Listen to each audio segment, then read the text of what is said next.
So about a week ago, we put out a new essay or article by Dr. Madhava Setty called The Conspirituality Podcast, Clear Signal or More Noise. And we're going to get into sort of what the basis of this article or essay is in just a second when we actually start the interview. But I wanted to set up the context for this whole piece because it's a really important time to be really kind of looking at things in a little bit more of a nuanced perspective when it comes to things like conspiracy as it relates to culture as a whole. Because there seems to be a little bit of a phenomenon going on right now where as the subject of conspiracy, which means the existence of, say, behind the scenes collusion between powerful interests, as that whole conversation comes to the surface, it's making a lot of people uncomfortable. It's making a lot of people perhaps feel as though some people are crazy or some people have no basis for what they're saying.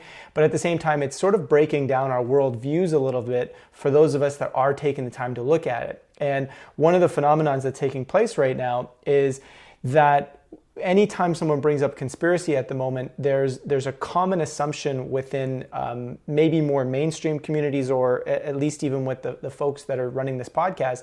There's almost this assumption that conspiracy just cannot exist in any really way, shape, or form, or at least that's the feeling that comes out of their content. And that's what inspired Dr. Setty to write this particular essay. But the importance here is really to start to realize that there's a very big difference between discussing real conspiracy that is going on, that does have evidence for it, and looking at things that may not have any evidence whatsoever or may require one to accept a whole bunch of different patterns all put together to understand something. And in which case, of course, most people are going to look at that type of conspiracy theory and see it as like, there's really not a whole lot here. But there's a very big difference between that and the kind of stuff that a lot of people are talking about these days, which is to look at things very with a lot of evidence, and to look at it from a standpoint of a very grounded, level-headed conversation. And what it feels like is a lot of people in the mainstream and a lot of people in situations like this Conspirituality podcast are kind of just throwing the baby out with the bathwater. There was also a recent study that was released that kind of looked at a lot of different YouTube channels, prominent YouTube channels. We were mentioned within it. And within that, we were listed as a far-right YouTube channel, which makes absolutely no sense. I'm not sure how the researchers got to that conclusion.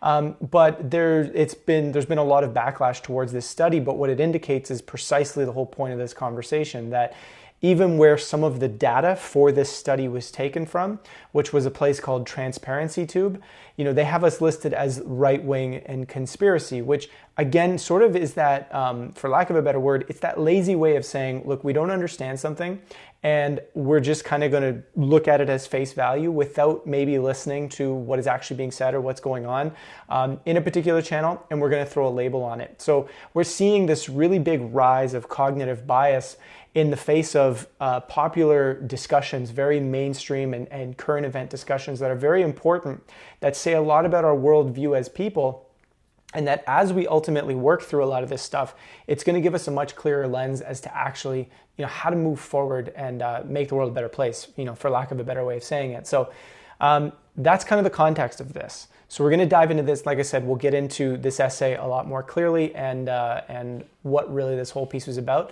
with Madhava. So enjoy the interview. So you recently wrote that latest article, essay, however we want to put a label on it, but about conspirituality and the podcast. And there's a very important discussion to be had there. And I thought,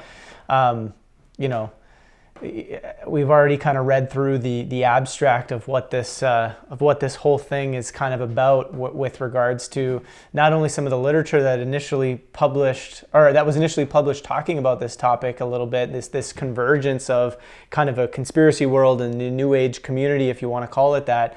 And now this podcast is here picking up on that conversation and saying, hey, what's going on with COVID has inspired, these three hosts to create a podcast that says, why is it that, people are so conspiratorial, but not only that, why is it that, these particular people in kind of the new age or like the meditation or yogi space, why are they so obsessed with conspiracy? What's going on within their thinking and their psychology that's drawing them to that?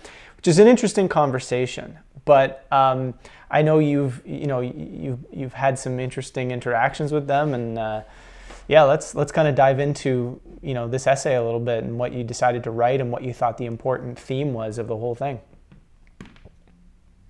As usual, you bring up like 9 different things that are all so evocative. And I'll answer the question. And, as is common with me, I talk first and then answer the question. But you said something very interesting there, which was the context of COVID Mm-hmm. being, the engine, or at least the spark behind why this conversation is so important, right? Because we have this, global threat, if you will, that's affecting all of us, and the conspiratorial narrative is taking away from a lot of the mandates that are being put forward to protect us all.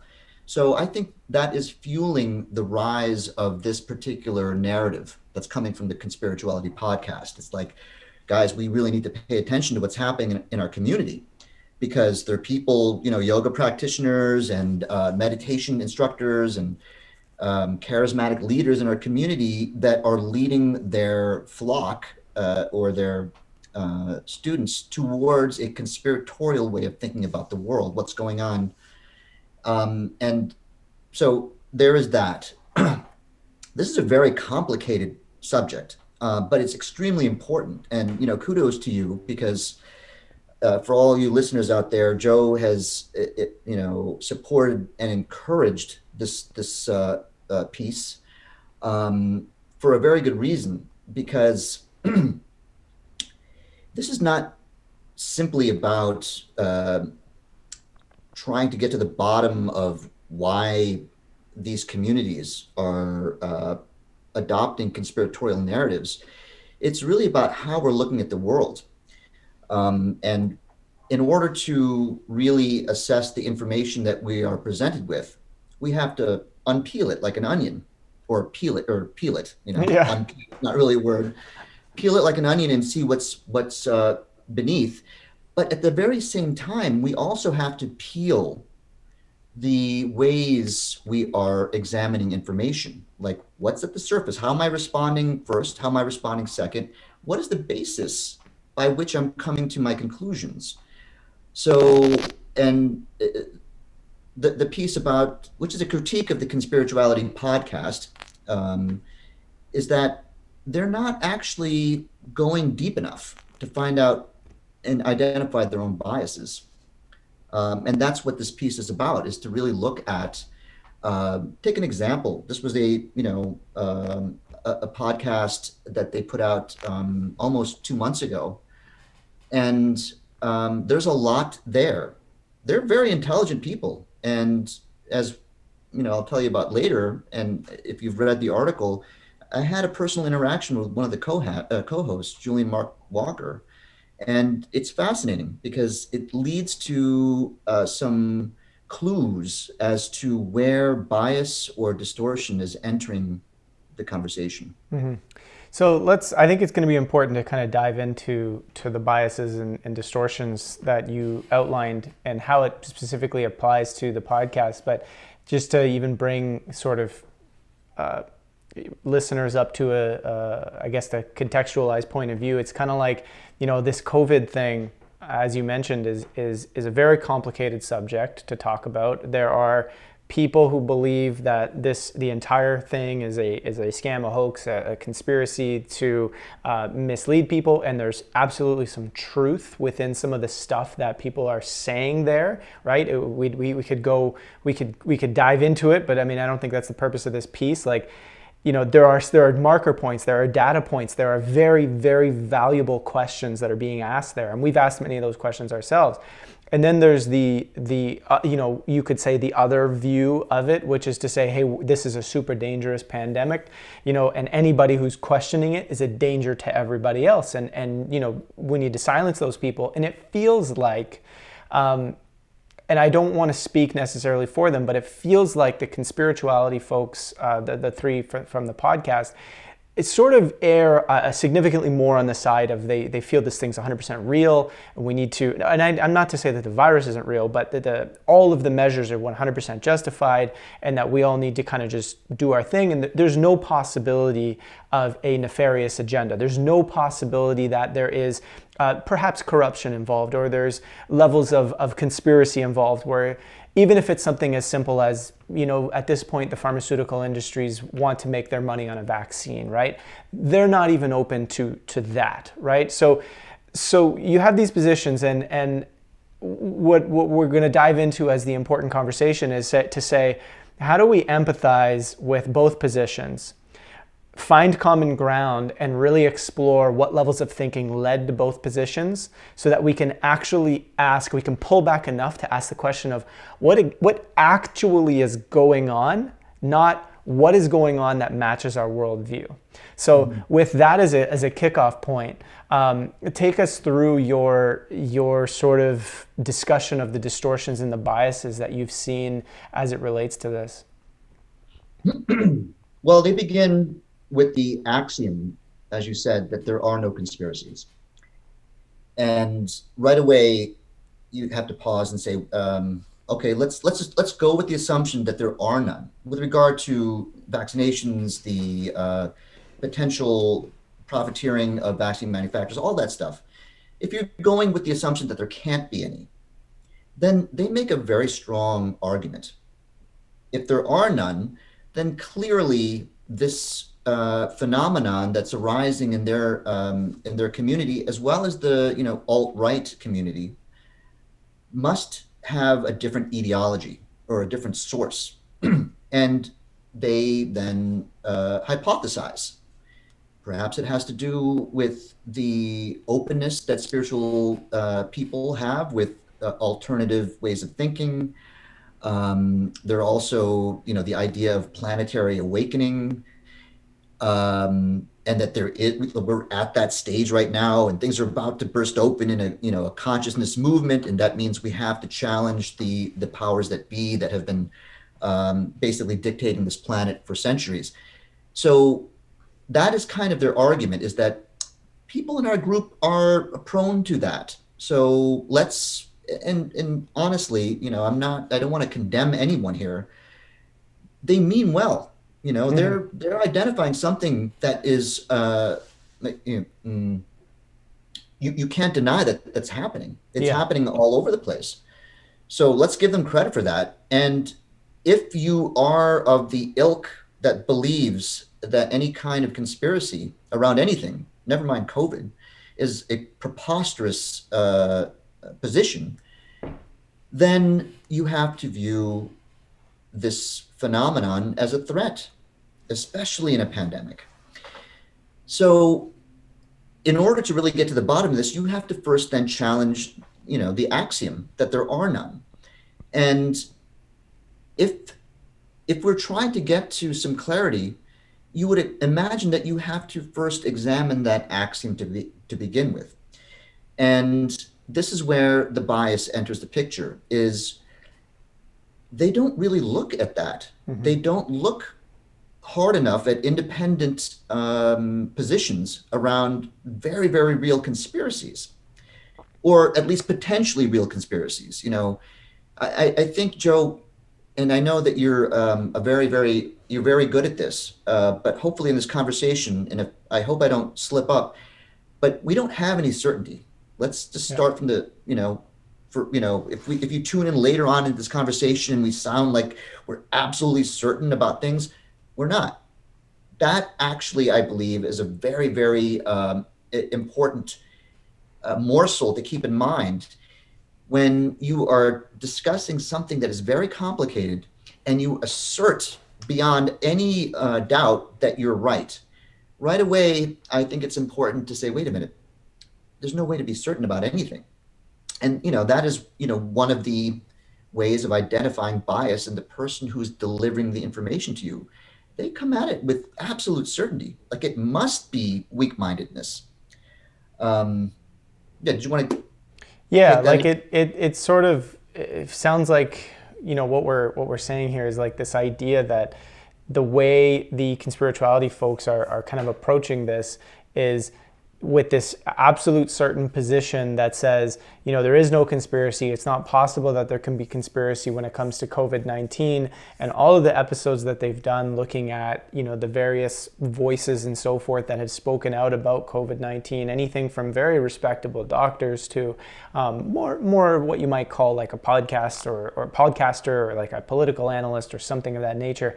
All those people have a huge, this is their perspective, that all those people have a huge misstep in their psychology, that they've kind of gotten lost because they believe in this new age moment of awakening, and that certainty is producing their inability to actually look at what's going on and actually say, wait, but why are these people out, like barring any psychological potential challenge that they have within themselves, why might, based on the evidence at hand, why might they be thinking what they're thinking, right? They're not doing that.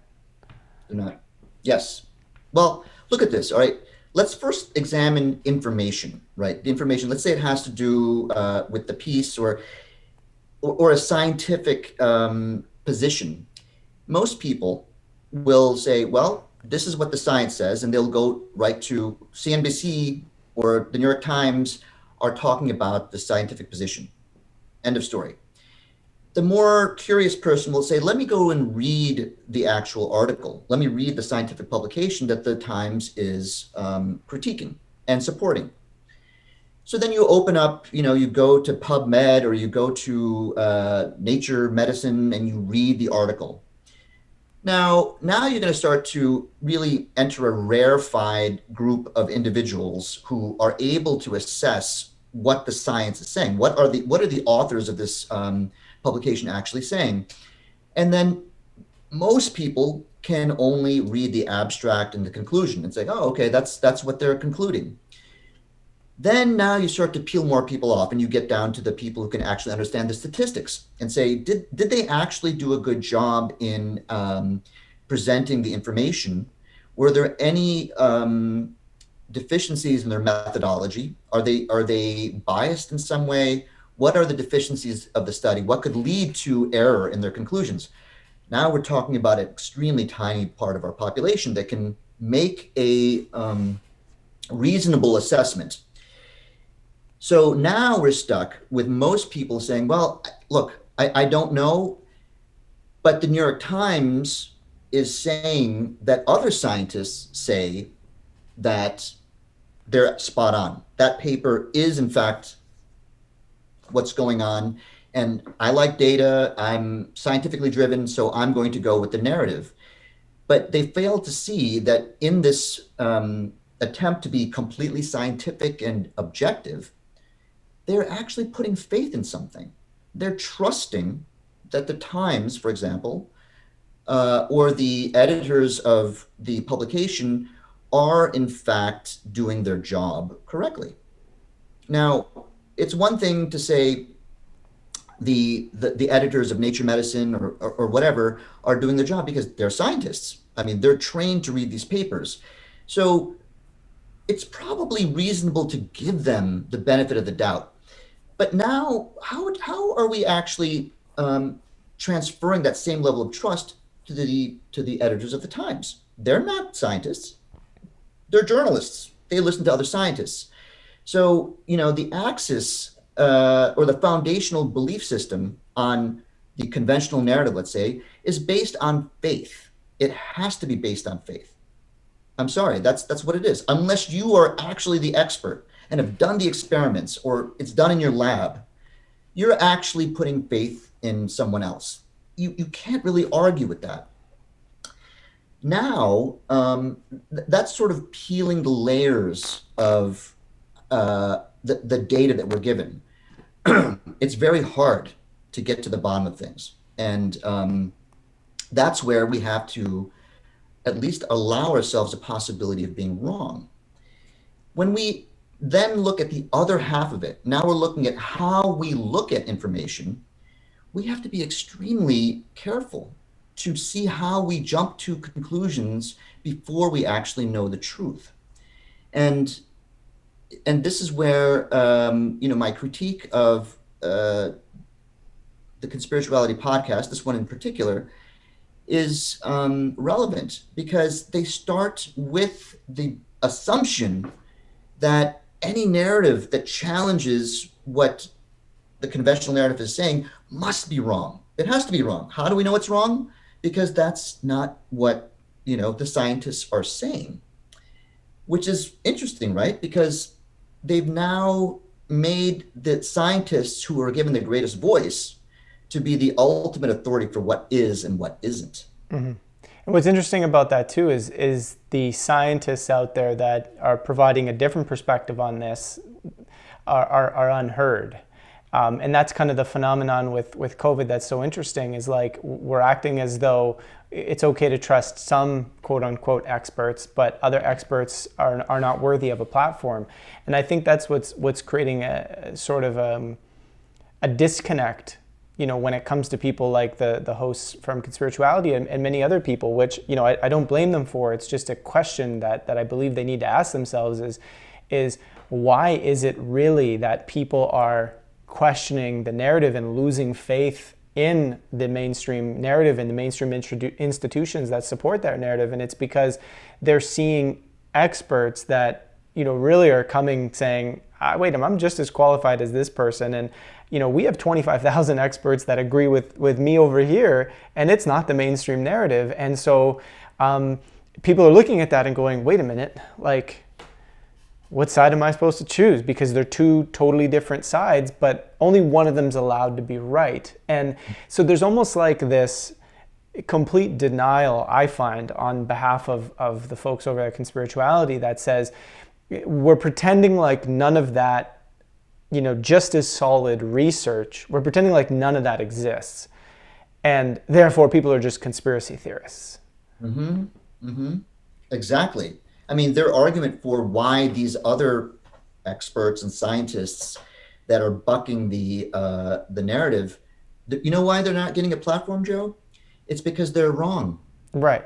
That's it. See, they're just wrong. That's it. What other explanation for it is there for it? Because yes, I'm not going to go and look at their transcripts from medical school or check their credentials. So we have to assume that they are not getting a platform because they're wrong. And that's what's interesting. An assumption. Yeah, and that's what's interesting because you talk about coincidences in the essay there, and it sort of discusses like this idea that they're if you have you have coincidence theorists, which I'd love for you to unpack that idea in just a moment here, but it's like you could view every expert that comes forward that really has nothing to lose or that comes from a very credible position. Every expert that comes forward with a different narrative on COVID, it's like you can't just keep saying every single one of them is like a coincidence that, oh no, they're just wrong. So it's a coincidence that person's wrong too, and that person and that. And you have 25,000 that signed a paper, a declaration saying, we don't agree with the mainstream narrative. You have 25,000 doctors and scientists who have signed this, and it's like, no, they're just wrong, right? How many coincidences in a row before you start to go, like, you know what I'm saying? This doesn't make sense. There is a way to calculate that, and I go into that in my book and why that's relevant. But you brought up something very interesting here, and I want to make it extremely clear. So you're talking about the Great Barrington Declaration. Yeah. Right. I signed it. Yeah. I signed it as a physician because I believe in that approach. And you can go read it if you want to. It's a non-conventional approach based on what today's convention is. But I want to be very, very clear here. They have not vetted me. It's been over a month. And I want to be clear to your audience that although I support the perspective, I cannot confirm that there are 25,000. It's actually like almost 50,000 health experts, medical scientists. So in an effort to be completely transparent, I think it's very important for everyone to realize that if you sign it because there are 50,000 doctors that have signed it, that's not the reason to sign it. Mm-hmm. Please, you sign it if you think that's the right thing to do, because whether or not there are 50,000 experts that go along with it is still in question. Yeah. So that's a really important thing I want to point out. And oh my gosh, you said something else that was so juicy. Coincidences, Oh, coincidence theorists. oh my God. Well, yeah, let's talk about coincidence theorists. The way things are going right now, I'm learning a lot about human psychology and how to convey information, and a lot of it has to do with telling the right narrative, telling the right story in the right way. Yeah. The other way is to use terminology. Um, and I really do believe that it's time for us, and by us, I'm saying you and me and people who are seeing this for what it is to come up with some kind of term that identifies all those other people who believe that under no circumstance could there ever be a conspiracy. Or, and a slight nuance to that is, well, we'll believe in a conspiracy if the evidence arises, and we'll only look at evidence from a certain number of sources. Never mind that they may be involved in a conspiracy, right? So the term conspiracy theorist, by that I mean someone who relies on coincidence to explain the unexplainable every single time, without holding on to the possibility that there may be a connection. And that's what's every real legitimate potential conspiracy is debunked by people who think that the vast amount of really interesting potential connections can only be from a coincidence. Right. And the reason why it must be a coincidence to them is because why? Because it's impossible for a conspiracy to exist, right? So it is actually the very, very same bias. And this is actually your point that you were making to me, I don't know, weeks ago, but that it's the same bias, the very same bias that makes people believe that everything must be a conspiracy is no different than saying everything must be a coincidence that even smells bad. Yeah. Right? And what is the source of that kind of bias? We like sources of bias, right? We've both thought about this a lot, but the source of bias here is generally known as confirmation bias. It's like you begin with the idea that must be true, and then you dismiss and argue away anything that may overturn that position. Your foundational initial belief system is extremely hard to unseat. These are your words, unless you're willing to do diligent and open investigation. So, like you just said, like people having to question and having the willingness to look at their worldview, look at the underlying thoughts beyond. Basically, it's like looking at what your bias is, and then it's having the courage, in a sense, to question your worldview. It's an important point, and it's interesting because as it relates to these conspirituality folks who are, I think we've both agreed on this on a number of occasions, that there are aspects to what they're doing that is a very important conversation to have, and it's very powerful, but it feels still like there's a pause in questioning their underlying worldview of something. So it's like, we're willing to talk about the phenomenon of the connection between conspiracies and New Age, but we're not willing to question the lens through which we're looking at that conversation. And I think this is what, I've seen a lot of people post about the Conspirituality podcast and on Instagram, for example, and I've never seen anything positive said about them, because it feels as though most people that are looking at what they're doing can sense the limitation in what they're doing. I think someone went as far, actually this was a response to your article in our Telegram group. The person had said that they felt like the Conspirituality podcast wasn't going to age well, and it was going to kind of just collapse very quickly. And it was almost because, we're in a time, right, where, and this is perhaps my perspective that may not be correct, but this is something I deeply feel. I think the only way we're going to navigate and figure out this COVID situation, and so much of what's tied to that, is when we begin to start questioning our deep worldviews, our what makes us hold on to information. And I mean, we could talk about that all day long, but before we get into that, or if we want to get into that, it's just this base idea that we seem to be at a time where we have to be willing, if we want to have these conversations properly, we have to actually be willing to question our own understanding of things, right? And just like the conspirituality folks are doing, they're just looking at people and saying, well, hold on, let's not question worldviews here. Let's just look at the psychology of people and see why they would believe something that's not mainstream. And those people are obviously defunct in some way, shape, or form. But the same deeper questioning they have to do is the same perhaps deeper questioning that those that are in the conspiracy field, if you want to, I don't like to put labels, but because we have to make it a meaningful conversation, those that are in that space who think that everybody that's on I believe COVID's a pandemic, they're all just stupid and they all just can't deal with fact. I believe we're at a time where we need to ask the question. It's like, yes, but why are those people having a difficult time, perhaps, seeing alternative facts? Why are they having a difficult time? Because it's not because they're stupid, right? It's not what it is. It's not because they're sheeple, right? There's something that goes on, and if we don't understand this as people, right? And I, again, to tie this in, the conspirituality folks are very guilty of this, right? They test positive for confirmation bias, as you wrote in the essay. If we don't ask those deep questions, why do we actually deny facts when they're right in front of our face? This is where we have to figure out what's going on. This is a personal transformation journey, and I'm curious to hear sort of what you believe, and I think you presented some of it in the essay, what you believe are kind of like how we can go about navigating this and really finding common ground. There you go again. Yeah, 18 trillion things.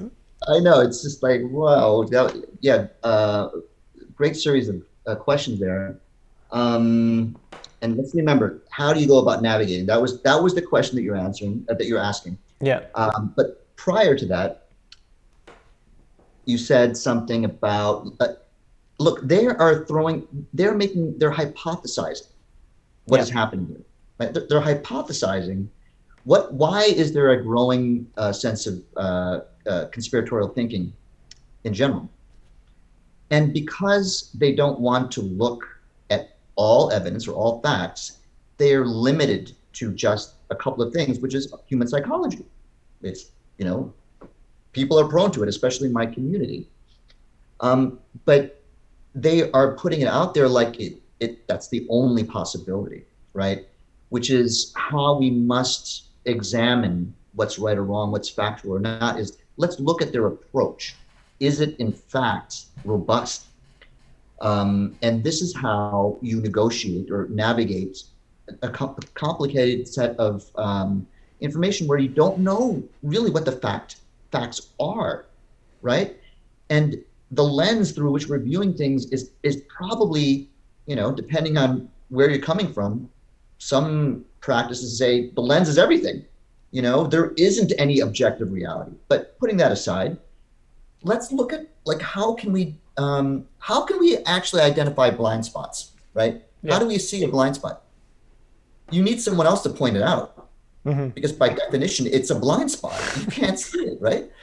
So it's a hard, it's a challenging thing to do. But now to answer your question, how do you negotiate what's happening here? One way is to approach it from obliquely and say, let's look at the conversation that I'm having with Julian Mark Walker, which is, he, first of all, doesn't want to have a conversation. I mean, he's really resistant to it. Yeah, and just to remind everybody, this is one of the co-hosts of the Conspirituality podcast. Right. Yes, and if you read the article, I happened to be unknowingly on a thread with him where I was critiquing his position. And then he responded and tried to defend it. And I said, well, this is really interesting. Do you want to, let's talk to Joe Martino and we can set up a three-way and talk about it rather than, going back and forth here.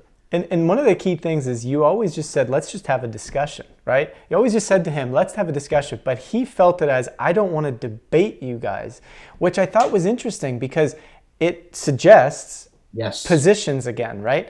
And this is the blind spot, right? This is the beauty of the blind spot, is that he can't see that we're trying to say, no, guys, let's figure this out together.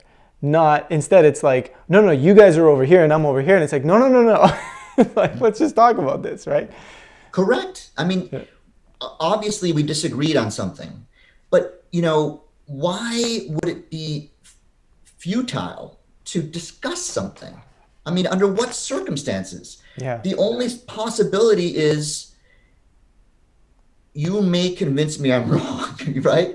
That's why I don't want to talk to you. Or in his position is, anybody who disagrees with me must be off their rocker. It's a waste of my time. Both positions are representative, or at least blind spots are manifesting in his position of, it's not even worth having a conversation. Yeah. Oh, go ahead. I'm sorry. No. I was agreeing with your point. I do have something to say, but I if you're not finished, then keep going. Well, see, this is a way of indirectly gaining some traction as to how we think about things. If you have two people and you have no idea who's telling the truth and who isn't, one way of looking at it is like, this guy wants to actually have an open conversation and dialogue. This one doesn't. Yeah. That's a clue. I'm not saying that makes me right. I'm just saying this is part of how we need to look at something when we decide whether something's a fact or not, is who's willing to talk about it more. Yeah, and this is an interesting thing, and what you said there ties into what I was going to throw down, is because I know sometimes when people listen to stuff like this, and this is sometimes common in a lot of political commentary or other forms of content that's out there, where the left will attack the right or the right will attack the left, and we've gotten so used to seeing that form of conversation, and then any time, like, for example, we're having a conversation about another gentleman, and it's like, I just wanted to be clear. It's like, we're not here saying, oh, hey, Julian's wrong and he's this and he's that. We're pointing out a greater thing that applies to conversations we have around the Thanksgiving dinner table, that we have around the Christmas dinner table, that we have in our regular life, that we might have in school, at a workplace. We might be the person that's unwilling to have the conversation, just as at times somebody else is the person. And the purpose of the conversation here is to really say, to bring to our awareness, right, this idea that this is a mechanism that can sometimes play within us, where we're holding a position and we don't actually realize that, and it's actually, like, sometimes it's absolutely okay to hold a position on something. I believe, and this might be a little different from what you said earlier, and maybe we could go into this a little bit, but I do think there are some things in life that we can know, right? There's obviously things in life, like, we know this is a phone, right? And then there's other things that are a lot more complicated or a lot more complex, but we have a deep desire to know. Mm-hmm. And sometimes it's like, well, I looked at this and this, therefore I know, right? And so it's good to kind of, when we're talking about being in a position, say, hey, I'm not holding a strong position on something. It's really in those instances, right? The instances where it is like, COVID is not something where somebody knows exactly what's going on. Like, we don't, right? I've been researching this for 8 months, and so has Arjun, and so has a number of our colleagues, and we've all thrown together information, and you've thrown stuff in, and you look at it, we don't know exactly what's going on, right? And to be honest, I think that's the point, right? Yes. Because the beauty of it is, now we have to have conversations like this, and this is where I think I'd love to hear some of your thoughts. Is it's like, If there's times where we can't know something, but it's a societal theme or topic that's taking place, right? So we can't know exactly what's going on with COVID, per se. Maybe we have better ideas than we might think, but maybe it's very challenging. But we have a very real life situation, right? Like, this is happening. This is affecting people's lives. It's affecting everything. So how do we navigate that, right? How do we go about this, and how do we, as a community, make sense of this? Because I feel like everybody brings up points that are very valid that we have to listen to, right? They're members of our community, whether we like it or not. And we got to be able to make sense of it. And so, you know, I don't know. I'm not saying either you or I know the answer to this, but I'm kind of just trying to push the conversation in that direction. Is like, what do we do? How do we navigate this? Yes.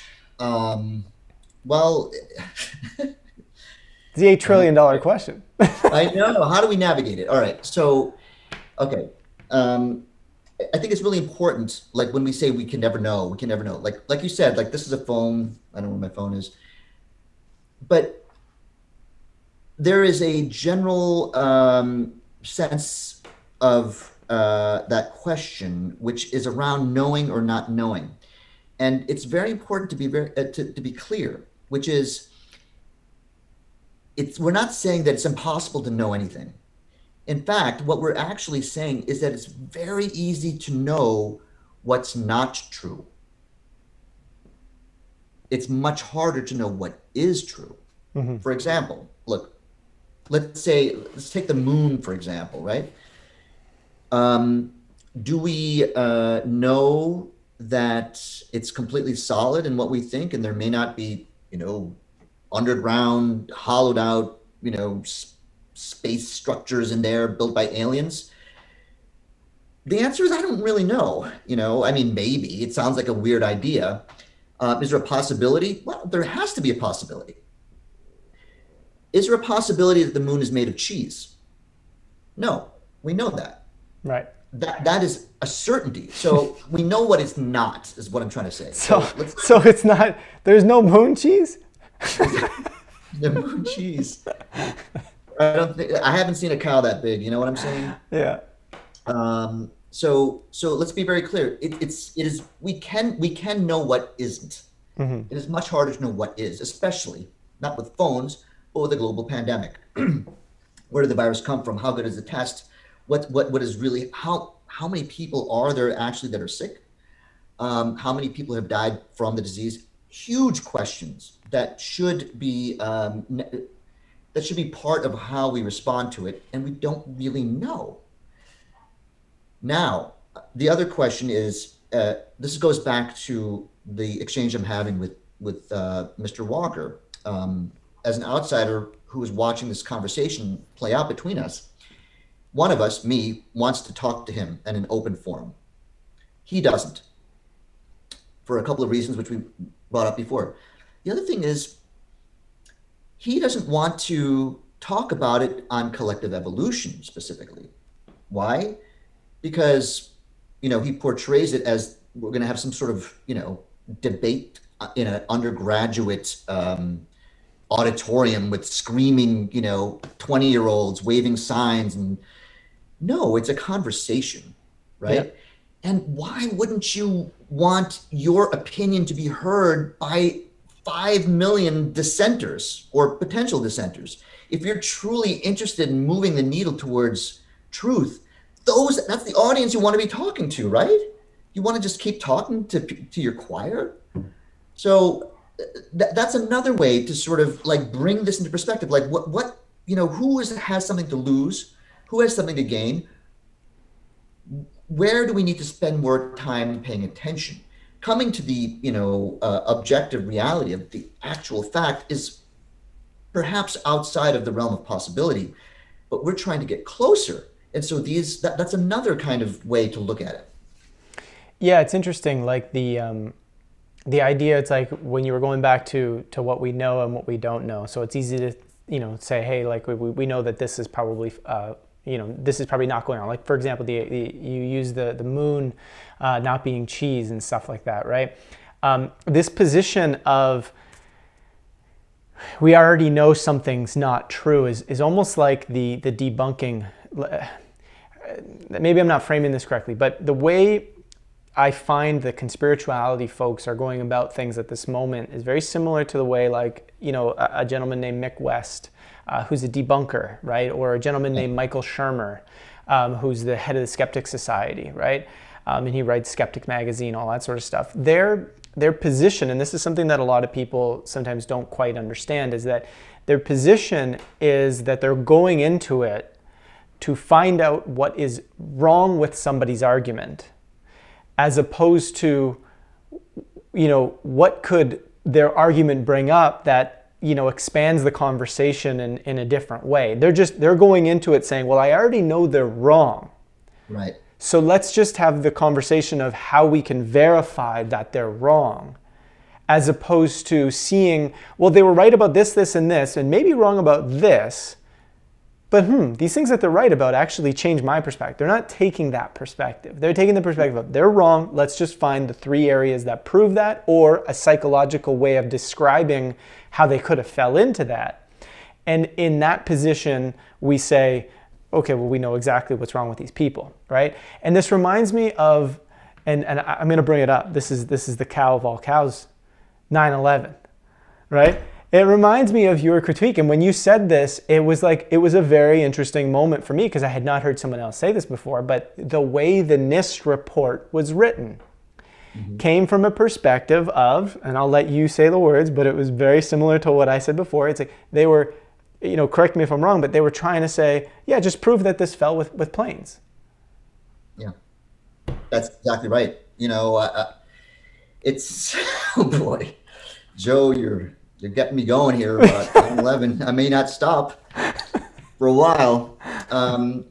Yes, they start off exactly like you're saying with Mick West. Like, no, actually, they're not trying to prove debunkers wrong. They're starting off with, here's what happened. How do we prove that it could have happened that way, as opposed to what had actually happened?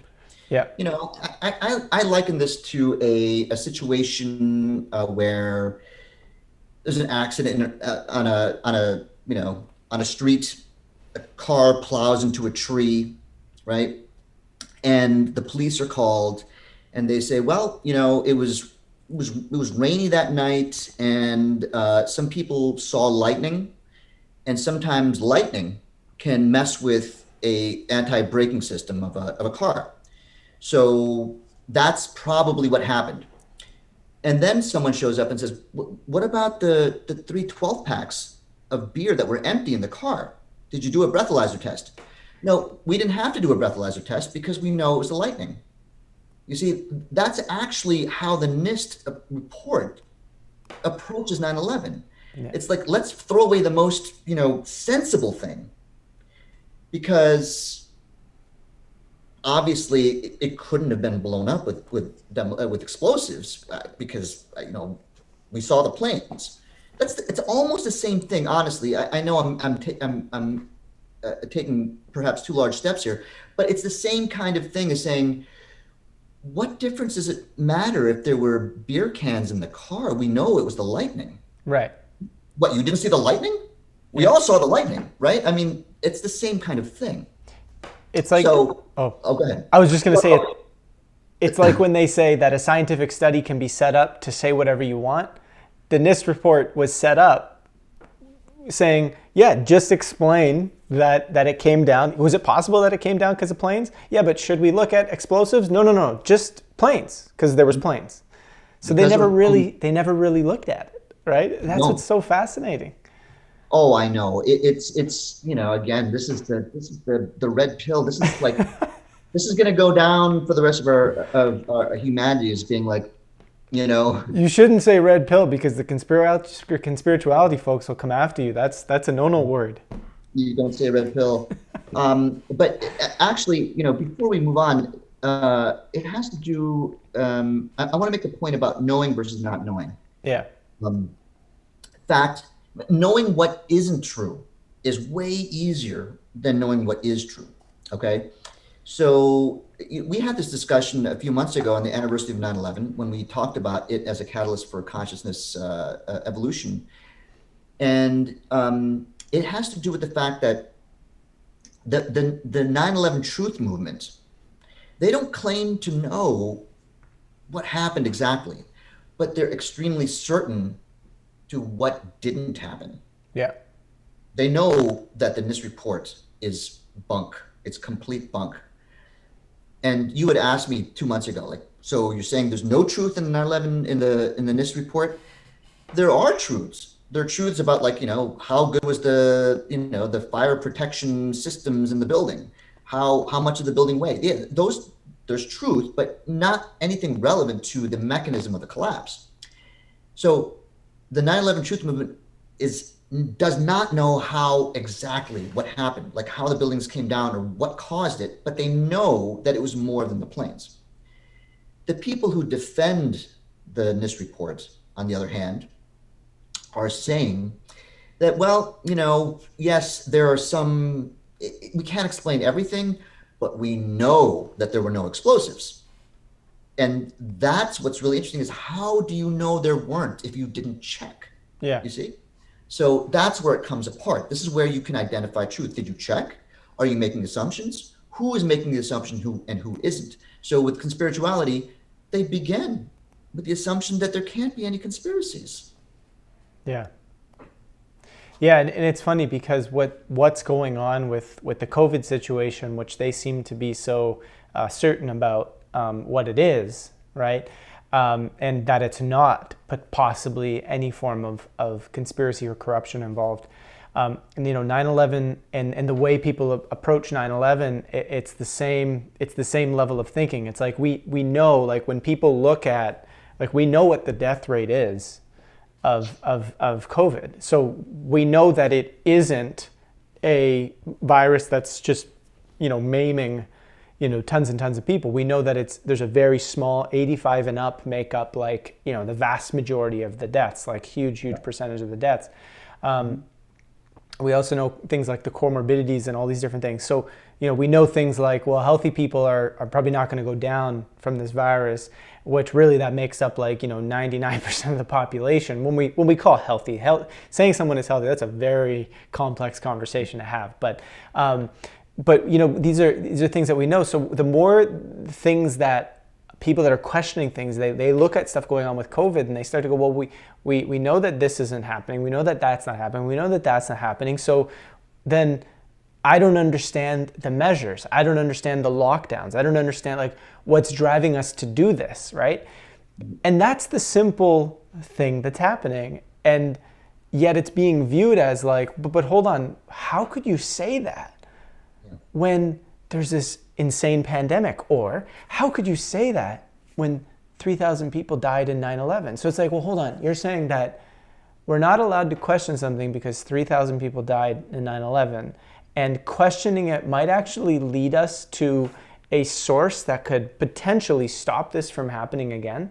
In the exact same way that COVID is like, questioning this properly might actually lead us to not make such damaging mistakes in the future, but we're not allowed to do that, right? And we're just conspiracy theorists, right? These are the interesting things that are going on.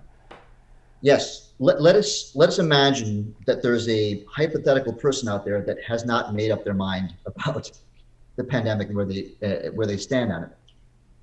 This is possibly the biggest point of this conversation, maybe, which is, under what circumstances is questioning something the wrong thing to do? Yeah. This leads to, because that is really, because as soon as you ask the question, so how do we know how good the tests are? Well, you're questioning the tests? Hold on a second. So what are you saying? There's no virus? You're saying there's no pandemic? My aunt knows someone who died. It goes directly to, you must be part of the problem because you're asking a question. Yeah. Nobody is saying don't wear a mask or go cough on your teacher. We're saying, wait a minute, let's ask a question. And when you cannot ask a question, I hope that most people can understand that that is a sign of bias, and it's a sign of, really, it's one of the signs of a democracy that's based on a free press, of completely, deconstructing. Like, if you can't ask the question, like, for example, the Andrew Wakefield movies, the Vaxxed movies, for example. I'm relatively new to this, to be honest with you. I mean, it's only been 8 or 9 months, and I hadn't seen the movies until, I was stuck at home in the pandemic, saying I should go watch something interesting. You can't watch it anymore. I mean, it's off of Amazon. It's been taken off of BitChute, which usually is more independent than YouTube, right? I don't even know how to watch the movie. I was trying to recommend it to someone the other day, and I couldn't find the link. This is really scary. Yeah. I mean, that's really the threat. If you believe that certain things must never see the light of day, we have to be very, very careful about where we're going. Yeah. Yeah, and it's interesting because, someone would counter that with saying, that's dangerous information.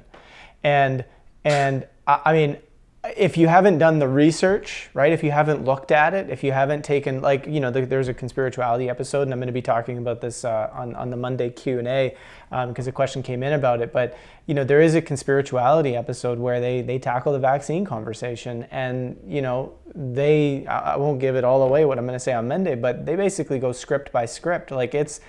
They're responding in the exact same way. They basically pulled up a fact checker and they just read the article. Right? They didn't do the research. They didn't actually look at what's being said. Their position is that, vaccines are fantastic. And they're not understanding that, well, hold on, there's a completely different conversation to have that doesn't say, vaccines are out there trying to kill everybody and there's a gigantic conspiracy. No, it's that there's a very different way to look at this. And we should actually really talk about this because, children are getting injured and people are getting, their general health is declining so rapidly that we know that it's linked in some way. We don't know how much, but we know that vaccines play a part, and we got to find out what else plays a part, right? Yeah. But no, we're not allowed to have that conversation because public health is not important, right? What's important is holding the mainstream narrative. Mm-hmm, mm-hmm. Well, the argument they use is to say it's been proven. We have the studies that show that vaccines are safe. And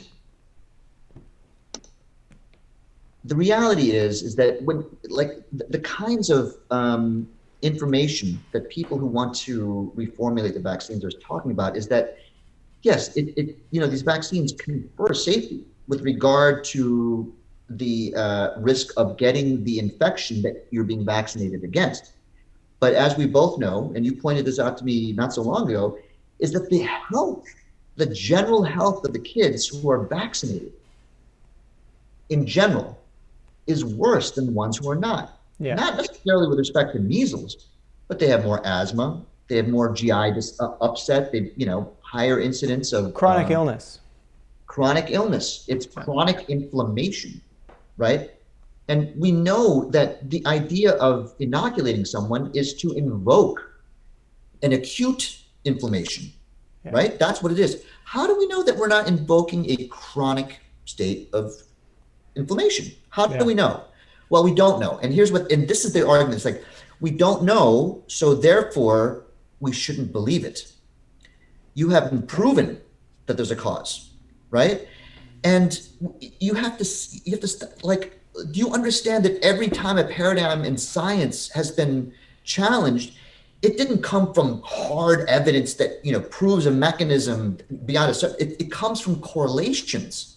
It comes from anecdotal evidence first. Yeah. And then when a mechanism is identified, then you can say it's proven. But why are we so resistant to looking at it in a situation where we actually don't know what the mechanism is of autism, for example? Yeah. There was a drug called thalidomide. Are you aware of this? It was prescribed for morning sickness in the 50s. Oh, yes, I remember. Right? And babies were being born with missing limbs. Yeah. Right? They didn't know, they knew that moms who were on thalidomide had a much higher risk of digital deformities and missing limbs. There was no mechanism identified. They didn't know that what molecule was causing this birth defect. But we stopped giving thalidomide. Now, if we use the same approach they're using, which is it hasn't been proven, where's the mechanism? What's the mechanism for no limbs? until you show me a mechanism, you're just pseudoscience. Yeah. That's not how science works, people. I'm sorry. Yeah. You see that there's a correlation, so you stop what you're doing, do something else, and then in the case of thalidomide, I believe the mechanism was only identified, a few years ago, 60 years after we stopped using it, Yeah. we finally proved it.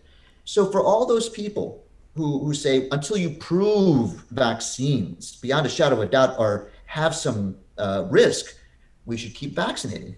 How is that possibly like the logical thing to do? I mean, come on. Well, it's the classic, right? Like correlation does not equal causation. It's like this is a comeback from people that want to hold on to a specific narrative, and that's fine. And this is why I'm fascinated with the idea of, we really have to figure out how to communicate on a deeper level, on a level. And this is why I think when I see all these current events taking place that provide these complex and very intense situations that call for people to have to figure out how to actually communicate with each other and find common ground, I can't help but go, there's evolutionary process taking place here, right? Like we're starting to see, hey, we have to figure out how to build self-awareness here, build a deeper understanding of ourselves, really understand our biases, understand our modes of thinking, and this is important in what you might call the mainstream community, the alternative community, the conspiracy community, the spiritual community, all across the board, right? Everybody has got to be looking at this stuff because in some sense, everybody's, guilty of it, right? Everybody's having this difficulty in understanding things. And, what you said there about that drug that was causing the deformities and the stopping using it and so forth, it's like, what was it about that? Like, it's like, were people more willing? Yeah, maybe there's less money in this, or maybe, hey, it's not really going to hurt everybody if we stopped using it right now. And so we were more easily willing to stop doing it. But like, why is there such a resistance to hold on? Like, according to the CDC's own studies, right? So no independent study, no nothing, just the CDC, right? They've said on multiple occasions in their studies, vaccines are not the cause of the downfall of infectious diseases. It was sanitation, it was nutrition, and a multitude of other factors involving infrastructure and so on and so forth. Vaccines played a tiny role in that, if any, according to their own studies. So we're believing in a myth, and the myth is that vaccines have erased, I don't know how we got on vaccines, but we're on vaccines. The vaccines have erased infectious diseases. Are we willing to examine the evidence that proved that that's just a myth? Are we willing to examine it and let go of the old world views such that we can have a general sense of curiosity and play and love and just enjoying life and moving through it, where we say, hey, yeah, let's find out what's going on here, instead of like, no, this is my position. I'm not taking, these people are all dangerous. These people, anytime I see that, anytime I see somebody saying, well, this is super bad, this is super dangerous, I'm just like, you're not going to see information clearly, No, you're right. You're absolutely right. And even if we're trying to engage someone, and here's another point that I hope our listeners take, is if you approach this and say, we should take a better look at how efficacious vaccines really are. Like you just said, is it truly the vaccines that are making a difference, or is it the sanitation, nutrition, and better food that's helping us? If you bring it up that way, that is going to emote or evoke a much different response than the vaccine manufacturers are looking to profiteer off of us, because we know that vaccines don't really help that much. And suddenly you have people saying, oh, so you're, anti-globalist, you think that Bill Gates is some sort of sinister dude. So you lose them, right? Yeah. But this is how it's not brought up in the right way. I mean, maybe there is, there could be a cabal, I don't know. Maybe that exists, but if you bring it up that way, you lose the crux, the kernel of the argument, which is just look at the data. Yeah. And most people don't even understand how like basic logic works or how to dissect a study. For example, this is the classic thing, the MMR trivalent vaccine, which the Wakefield group is basically saying, look, we don't want you to get measles, mumps, rubella. We want you to just separate the vaccine. Yeah, that's it. Just separate it. That's all we want to do. But then we have the conventional people saying it's been proven safe. It's been proven safe. We've done these studies. So don't tell me it's not safe. And this is where we have to like look at it more closely. How do you prove something is safe? How? You can prove. You have to first define what safe means. Is safe 1 in 10? 1 in a million? Define the parameters of safe first. But yet they believe that there's absolutely no way that a vaccine could cause autism under any circumstances. Even though we can all admit that we don't know what the mechanism of autism is, they still believe that they're being scientific by saying, can't happen. It cannot happen, right? So that's the deficit in their thinking. You cannot prove something to be 100% safe. You can prove something to be relatively safe. But if you challenge if you come up with it and say, vaccines aren't safe, right away, that is the security system that you talk about. I'm not going to listen to you anymore because, so in order to overturn a large study that demonstrates safety with, let's say, regard to MMR, all you need is a handful of incidents, right? In a situation where we don't know the mechanism of the complication, which is autism, if you don't know how it works, how do you prove that the injection caused it? You can't. You cannot. This is where we have to say, as scientists, we have to look a little closer. Just put aside the data, for example. I know that you don't want to put aside the data because you're data-driven and you want to be scientific, but listen to the story of a family. This is not some child that gets inoculated at age 2 and then at age 6 he starts to develop some sort of neurocognitive disorder. The kid gets the injection and is unresponsive for 2 days, and then wakes up and he's different. Yeah. Okay. Well, is it a coincidence? Maybe. I mean, you can't rule that out. What if it happens 2 times? The same story. What if it happens 2,000 times? Right? All there has to be is one of those incidences where it's truly causal, not just a correlation, but truly causal. We can't know because we don't know what the mechanism of autism is. But if just one of those kids got autism from the injection, then we have to say it's possible. We're not saying don't vaccinate people. We're saying, can you admit that there's a possibility at least? And, I've been talking a long time. Did you want to say something? No, I think it's a good point. So how do we be objective about this? It's honestly impossible. This is where it's so important to cultivate and embrace subjectivity once in a while. Being subjective is actually the way we are most of the time. So stop trying to deny subjectivity. We have a lens. So here's where I like to ask people, okay, let's say that you actually watch a movie like Vaxxed or talk to a mom that had that experience with their baby. 2 days later, the baby's different and is unresponsive and has been that way for the rest of his life. What are the chances it was due to the vaccine? What do you think? Well, if you are the conspirituality, stop talking to me about anti-vax stuff, 1 in a million, man. 1 in a million, right?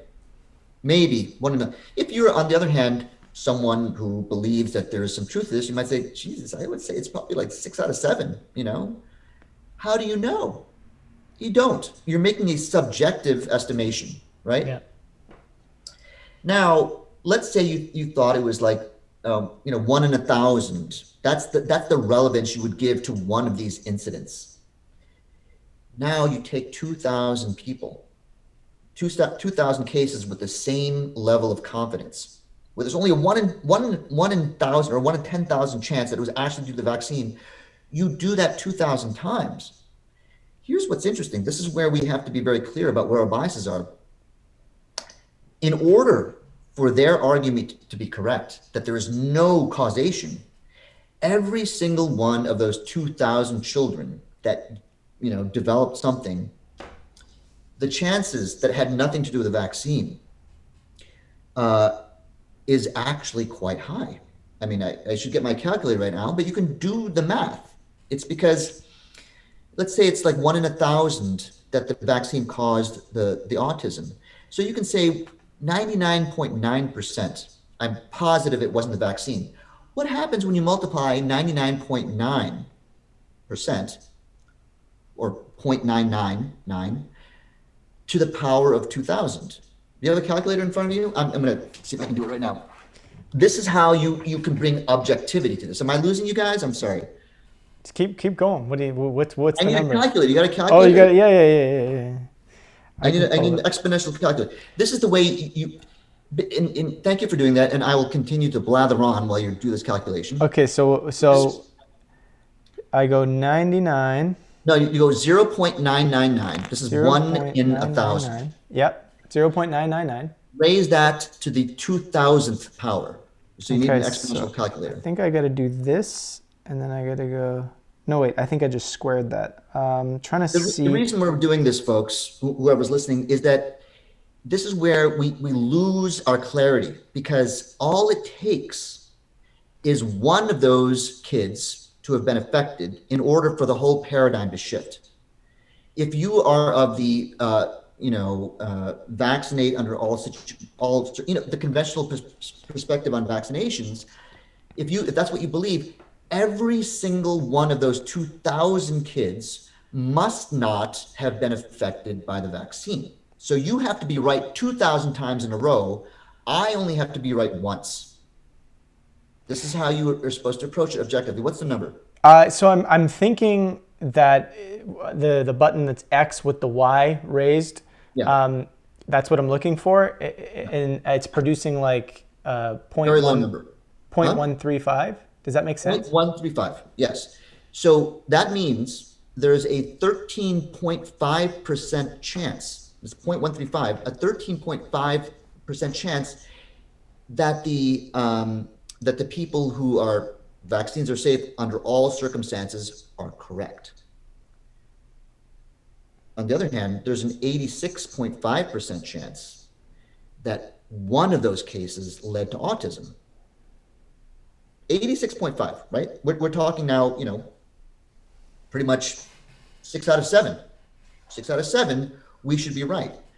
Now, if we go back and say, whoa, wait, hold on a second. I misestimated the initial estimation, which is 1 in thought. I want to make it 1 in 10,000. That's fine. You can subjectively do whatever you want to here. We're talking about uncertainty. This is how we approach it. And if you decide that you want to change the number that you want to put in the beginning, go ahead and do it. But now this is where we're using confirmation bias, which is like, oh, if that's what that means, then I clearly must be wrong with my initial assessment. So I'm going to change my initial assessment so that it works out in my favor. You see what I'm saying? Mm-hmm. This is where we have to be very, very careful. And anyway, the take home point here is that when you have a multiple set of instances where each one holds the possibility of being true, and you have to be right on every single one of them, you now have a paradigm that is based in something that's far more uncertain than you realize. Rather than saying, that guy wasn't, you have 2,000 instances of where you've been proven correct, the alert mind will say, there's 2,000 times where I could be wrong. Yeah. And this is how you figure it out. So that's another way to negotiate, like what is fact, what is not, is to really understand what the significance of the data you're looking at means. Yeah. Blah, blah, blah.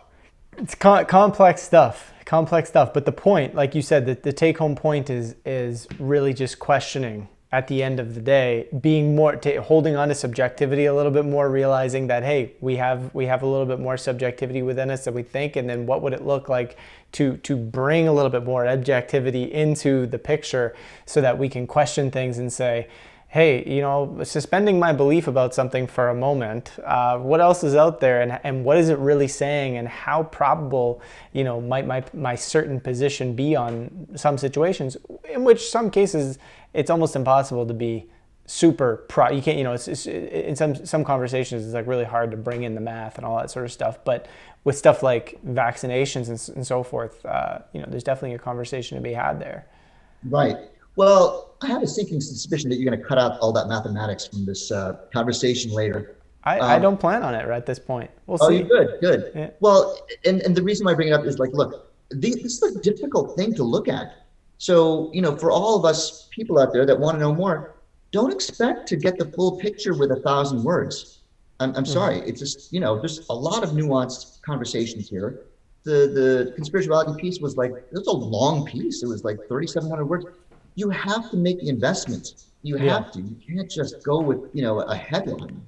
Well, and I think this is where, and this might be a good way to cap off the conversation, is really going back to, we seem to be living in a time where,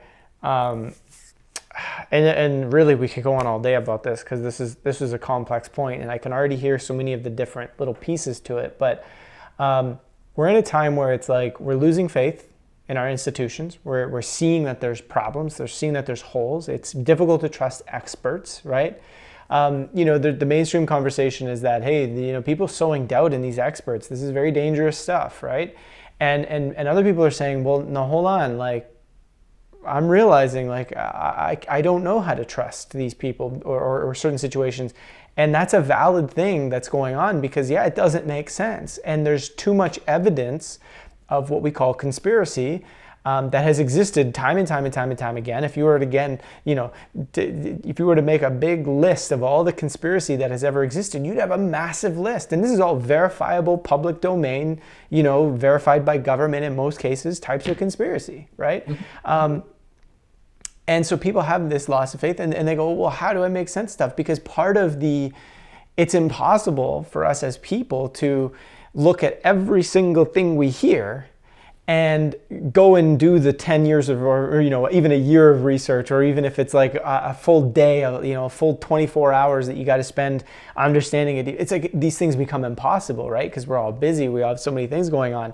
Mm-hmm. There is a greater investment of time that I think that we need to do in general, other than the 5-second, the 5-minute bits that had become popular in the past, which, funny story, back when Facebook, it was like super common to do like the 1-minute short videos. I was like, over the course of time, this is going to be a problem, because people are going to get used to, I want my news in 1 minute. It's like, you can't understand anything in a minute, right? So they'd complain about that. But we're now in a position where people don't want to spend 2 hours, 3 hours looking into something.